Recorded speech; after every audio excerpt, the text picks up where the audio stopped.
Hai guysku semua. Di video kali ini Mimin akan menceritakan kelanjutan dari alur cerita komik yang udah lama gak kita bahas. Apalagi kalau bukan cerita dari seorang kultivator muda yang akan semakin kuat ketika ia terbunuh dan bangkit dari kematiannya. Oke deh, kalau gitu gak usah berlama-lama lagi, yuk kita langsung aja gas ke alur ceritanya.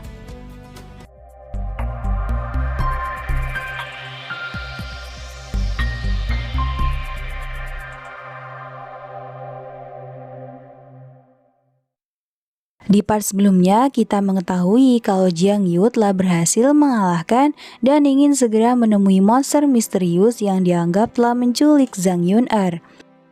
Namun Tu Tian terlihat masih sangat takut jika itu hanyalah jebakan yang disiapkan untuk mereka. Terlebih lagi, Tu Tian tidak menyangka jika Jiang Yu akan sesembrono itu. Akan tetapi Tu Tian pada akhirnya juga ikut bersama Jiang Yu. Setelah masuk ke dalam portal, mereka berdua pun bertemu dengan makhluk monster misterius tersebut. Tu Tian yang melihatnya ternyata juga tidak mengetahui jenis makhluk yang ada di depan mereka. Saya telah melihat berbagai macam orang dan makhluk kuat yang ada di alam suci ini. Namun saya sama sekali tidak pernah merasakan perasaan takut seperti yang sekarang ia rasakan, ucap Tu Tian. Sementara itu, Jiang Yu rupanya juga merasa jika monster misterius itu juga tidak terpengaruh oleh hukum langit dan bumi sama seperti dirinya. Di sana monster itu tiba-tiba menyapa mereka berdua. Sontak Jiang Yu pun bertanya-tanya bagaimana monster itu bisa mengetahui namanya. Sang monster lalu menyuruh Jiang Yu untuk tidak perlu heran dengan apa yang ia ketahui, lantaran sebenarnya ia adalah makhluk yang datang dari masa depan. Namun meski begitu, ia masih tunduk pada batasan tertentu. Karenanya, ia pun tidak dapat memberitahu Jiang Yu mengenai maksud dari perkataannya tadi, dan hanya Jiang Yu lah yang harus memecahkannya sendiri. Akan tetapi, Jiang Yu ternyata masih belum begitu paham dengan apa yang monster itu katakan. Sang monster pun berkata, dengan kekuatan Jiang Yu saat ini, ia tidak boleh mengetahui lebih banyak tentang dunia ini. Jiang Yu pun menganggap jika monster itu sangatlah aneh. Maka dari itu Jiang Yu pun memutuskan untuk bertanya mengenai keberadaan Zhang Yun'er. Namun sebelum Jiang Yu bertanya, tiba-tiba sang monster sudah mengetahui apa yang ingin Jiang Yu tanyakan kepada dirinya. Monster itu meminta Jiang Yu agar tidak perlu kaget dikarenakan seperti yang dikatakan sebelumnya, ia datang dari masa depan yang berarti ia sudah mengalami hal ini sebelumnya. Monster itu menyuruh Jiang Yu untuk tidak perlu khawatir, lantaran ia telah mengirim Zhang Yun'er ke suatu tempat dan Jiang Yu baru bisa bertemu dengannya setahun lagi. Di sana Jiang Yu pun berpikir mengenai asal-usul dari pohon suci tersebut yang dibiarkan oleh para dewa.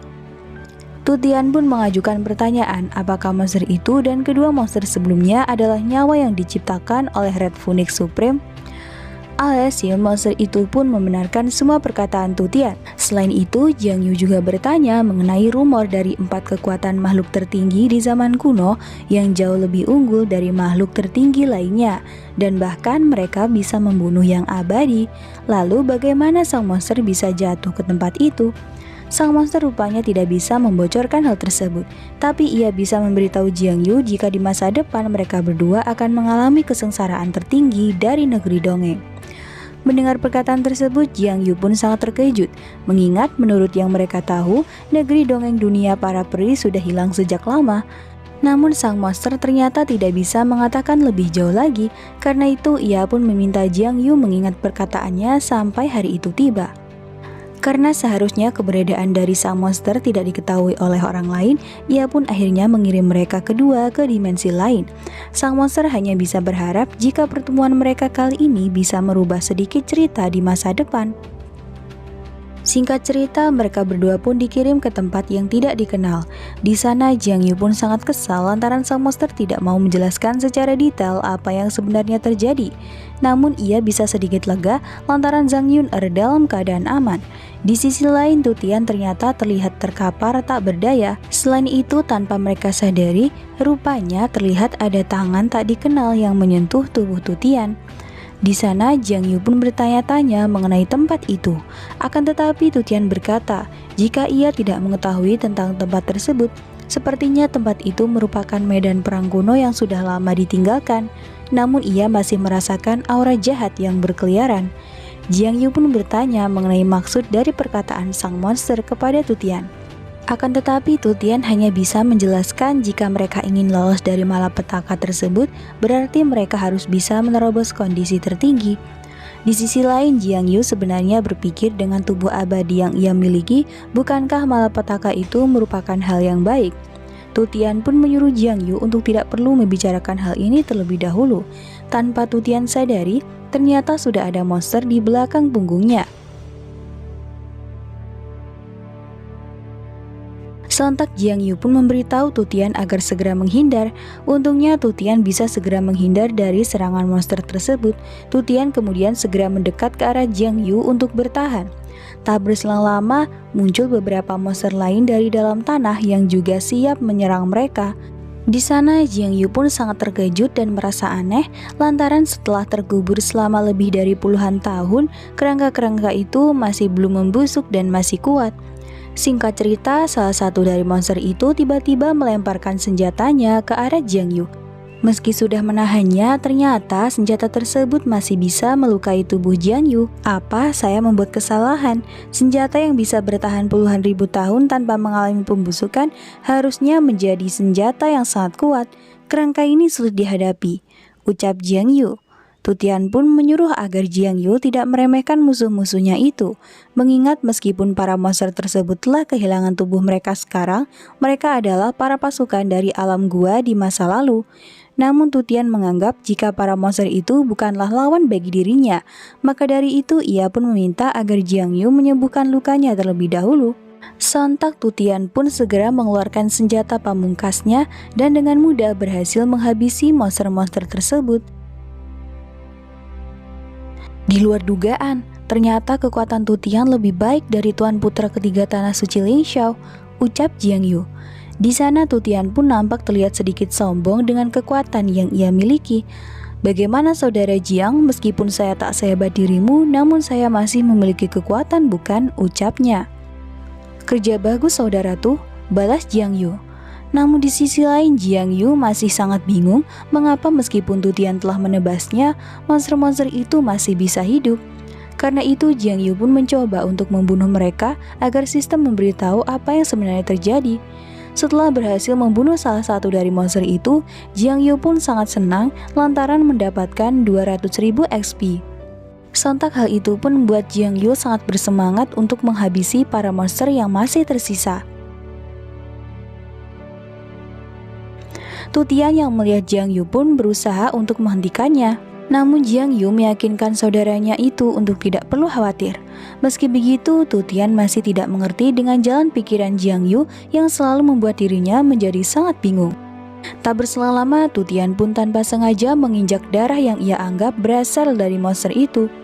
Tutian pun merasakan jika aura dari darah itu lebih besar dari Zhu Guo yang bisa memperkuat kultivasinya. Tutian pun sangat senang mengingat dengan darah tersebut ia pasti bisa mengalahkan Tanah Suci Lingxiao suatu saat nanti. Sesaat kemudian Jiang Yu pun datang dan bertanya mengenai apa yang sedang Tutian lakukan. Dengan saudara Jiang, saya telah menemukan peluang besar di sini, ucap Tutian.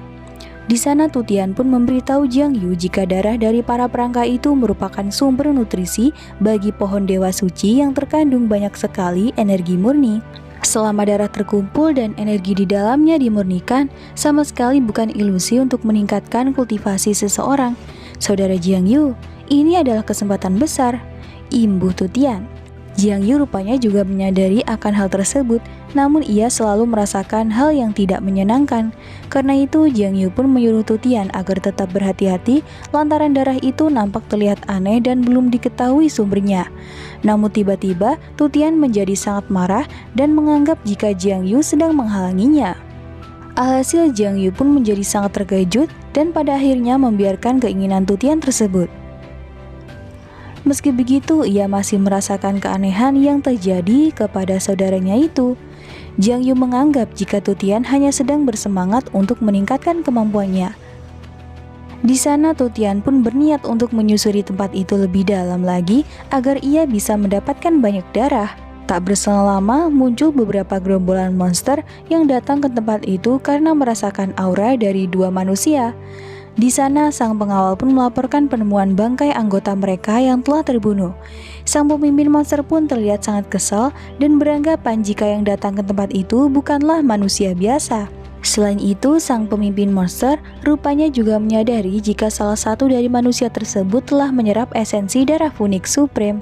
Karenanya, sang pemimpin monster pun sangat senang lantaran menganggap jika sebentar lagi orang yang menyerap darah itu akan berubah seperti mereka. Sang pemimpin monster juga berniat untuk segera mengejar Jiang Yu dan Tu Tian. Fakta bahwa orang-orang dari dunia luar itu bisa datang ke tempat itu mungkin ada hubungannya dengan Supreme Red Phoenix dan mereka mungkin memiliki sarana untuk meninggalkan tempat ini, tegasnya. Nah, di sini diketahui jika para monster tersebut telah terjebak di tempat itu selama puluhan ribu tahun setelah pengepungan yang dilakukan oleh Red Phoenix dan Immortal King. Rupanya monster tersebut berniat untuk menyerap energi spiritual agar ia bisa segera pergi dari tempat itu dan kembali ke alam atas. Karenanya ia pun memerintahkan seluruh pasukannya untuk menemukan keberadaan dari Jiang Yu dan Tu Tian. Sementara itu, Jiang Yu dan Tu Tian rupanya sedang bertarung dengan para monster. Di sana, Jiang Yu berpikir jika sejak dari tadi Tu Tian telah membunuh puluhan tentara kerangka dengan akumulasi sebelumnya, nilai itu sangat cukup untuk membantunya menguasai kitab suci Xuanwu. Di sisi lain, Jiang Yu ternyata juga telah meningkatkan kemampuannya ke tingkat yang lebih tinggi lagi.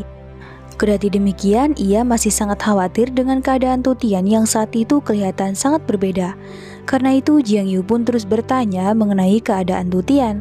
Akan tetapi, Tu Tian mengatakan jika dirinya tidak merasakan apapun selain kenyamanan yang belum pernah ia dapatkan sebelumnya. Energi dari darah ini terlalu murni dan aku telah mengumpulkan fondasi untuk menerobos alam Heavenly Realm, ucapnya. Ketika melihat ke langit, Jiang Yu nampak sangat terkejut dan semakin yakin jika ada yang tidak beres dengan yang terjadi pada saudaranya itu.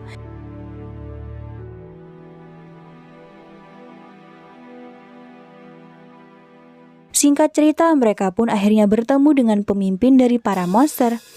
Di sana, sang pemimpin monster pun memberitahu jika gumpalan merah yang ada di atas mereka adalah darah dari Red Phoenix yang memiliki tingkat kutukan setingkat Raja Abadi. Sontak Jiang Yu pun sangat terkejut mendengar perkataan tersebut. Selain itu, Jiang Yu juga bertanya-tanya mengenai identitas dari sang monster dan mengapa ia bisa mengetahui tentang semua ini.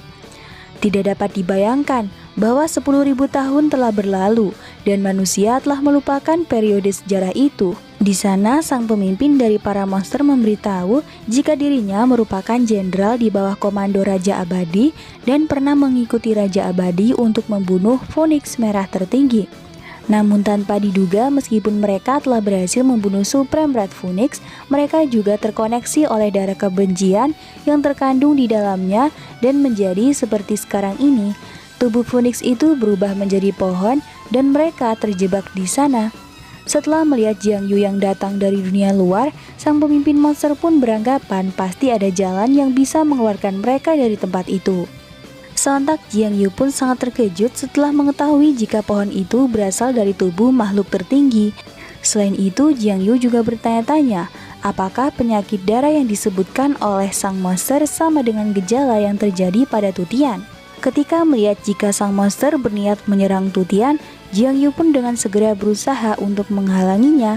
Sontak monster itu pun menjadi sangat kesal dan berniat untuk menghabisi Jiang Yu terlebih dahulu. Karenanya Jiang Yu pun terus berjuang untuk melindungi Tu Tian.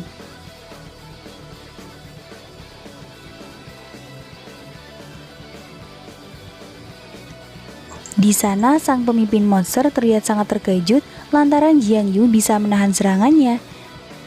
Jika kau ingin menyakiti temanku, maka kalahkan diriku terlebih dahulu, ucap Jiang Yu. Alhasil, monster itu rupanya sangat takut ketika mengetahui kekuatan api milik Jiang Yu. Apakah Jiang Yu bisa mengalahkan para monster itu dan menyelamatkan Tu Tian dari kutukan? Kita akan mengetahui di video pembahasan alur cerita selanjutnya ya. Dadah!